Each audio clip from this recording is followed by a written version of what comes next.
जी, मैं वोटर हूं और मैं आया हूं। मैं अपना शनाख्ती card election commission of Pakistan के नुमाइंदे को दे रहा हूं। इन्होंने वेरीफाई किया। फिर मैं यहां पे आता हूं। यहां पे प्रिजाइडिंग ऑफिसर खड़े हैं।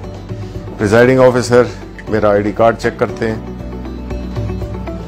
और मुझे क्लियर करते हैं कि मैं अपना वोट डाल सकता हूं। इन्होंने यहां से बैलेट का प्रेस किया और मैंने अपनी पसंद के कैंडिडेट को देखते हुए, इंतखाबी निशान भी है और नाम भी है, तो मैं अपना वोट दे रहा हूं जी जुबैर जट को, बैट।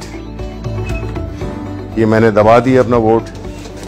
ये यहां से वोट निकल आया। अब ये मैं पर्ची लेकर और इसको बैलेट पेपर में जो इलेक्शन कमीशन का, वो उसमें मैं डाल देता हूं। अब जब वोटिंग खत्म हो गई है तो सारे पोलिंग एजेंट्स को बुला लिया जाएगा। प्रिजाइडिंग ऑफिसर कहेंगे कि जी टाइम वोटिंग का खत्म हो गया है, कोई वोटर मौजूद नहीं है जो पोलिंग स्टेशन है, सबकी तसल्ली हो गई। आप इस सील को खोलेंगे जो कि पहले इसमें स्टार्ट था। जब पोलिंग स्टार्ट हुई थी तो उन्होंने स्टार्ट का बटन दबाया था। अब ये क्लोज का बटन दबाएंगे। अब पोलिंग बिल्कुल बंद हो गई। अब अगर ये भी करना चाहें, स्टार्ट का बटन भी दबाना चाहें दोबारा, तो ये नहीं कर सकते। अब कंसोलिडेटेड रिजल्ट्स चाहिए, तो प्रिजाइडिंग ऑफिसर फिर आप दबाएं रिजल्ट्स, ये रिजल्ट्स में, और ये आपकी उसी वक्त आपके पास पूरा जो भी कैंडिडेट्स थे, यहाँ पे चूंकि जुबैर जट को एक वोट पड़ा था तो सिर्फ उनके आगे एक वोट लिखा हुआ है, बाकी किसी का कोई वोट नहीं था। ये जो लिस्ट है इसमें प्रिजाइडिंग ऑफिसर साइन करेंगे और उसके बाद जो भी पोलिंग एजेंट्स हैं वो साइन करेंगे।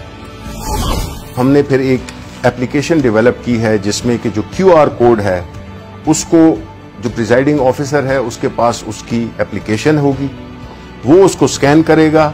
अब किसी और आम फोन पे करें आप। अब ये है जो एप्लीकेशन के साथ है, वो जो ही किया है आपने देख लें कि वही रिजल्ट जो कि इसके हैं वही रिजल्ट आए हैं। इसको हमने रिले करना है वापस इलेक्शन कमीशन ऑफ पाकिस्तान के हेडक्वार्टर को। वो फिर एक टेक्नोलॉजी जिसको कि ब्लॉकचेन टेक्नोलॉजी कहते हैं, उसके इस्तेमाल से कुछ सेकंड में ये जो है तो रिले हो जाएगी और पहुंच जाएगी एक बहुत ही छोटी फाइल की सूरत में, किलोबाइट्स में मेरा ख्याल है, किलोबाइट्स में पहुंच जाएगी। तो ना सिस्टम बैठेगा और ना कोई और कॉम्प्लिकेशन आएगी।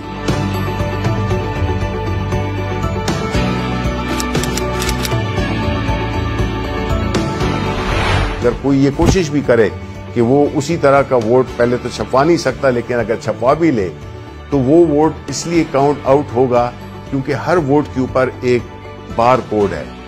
वो बार कोड जब आप स्कैन करते हैं तो वो आपको सिर्फ एक इंफॉर्मेशन देगा, सिर्फ ये बताएगा कि ये इस पोलिंग स्टेशन का बैलेट पेपर है। तो हमें जब पोस्ट ऑडिट इलेक्शन किसी को एतराज हो सकता है तो तब भी ये इंफॉर्मेशन के टाइम और जो पोलिंग स्टेशन है सिर्फ उसकी इंफॉर्मेशन होगी जो कि सबको दिखाई भी जा सकती है।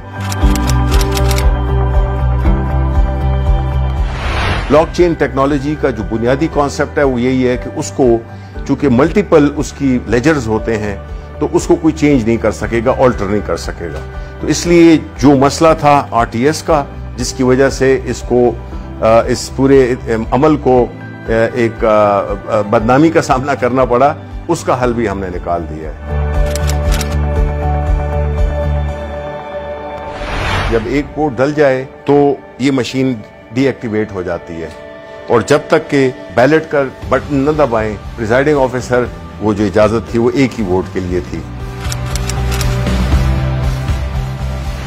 ये सिर्फ मशीन नहीं, ये पूरी एक सोच की तब्दीली है, उस निज़ाम की तब्दीली है। लोग धौंस के जरिए, पैसे के जरिए और मुख्तलिफ गैर कानूनी हथगंडे इस्तेमाल करके वो हारे हुए इलेक्शन को जीत में तब्दील कर देते थे और जीते हुए इलेक्शन को हार में तब्दील कर देते थे। चूंकि एक स्टैंड अलोन मशीन है जिसमें कि इसका न कोई इंटरनेट से ताल्लुक है, ना इसका कोई वाईफाई से ताल्लुक है, ना इसका कोई ब्लूटूथ से है, तो ये बैरूनी असरात से ये बिल्कुल मुबर्रा है। दूसरी बात यह है कि इस मशीन में कोई ऑपरेटिंग सिस्टम नहीं है, जिसकी वजह से इसमें ना बग्स डाली जा सकती हैं, ना इसको हैक किया जा सकता है। जो कोई बदउनवानी हो सकती है या कोई शैतानी हो सकती है कि कोई इसमें एल्फी डाल दे बटन्स में, तब भी इसकी मशीन की परफॉर्मेंस में फर्क नहीं पड़ेगा। कोई कील लगाने की कोशिश करे तो भी नहीं होगा, पिन लगाने की, पानी फेंकने की, कोई और लिक्विड फेंकने की, इसकी परफॉर्मेंस को बिल्कुल अफेक्ट नहीं कर सकता।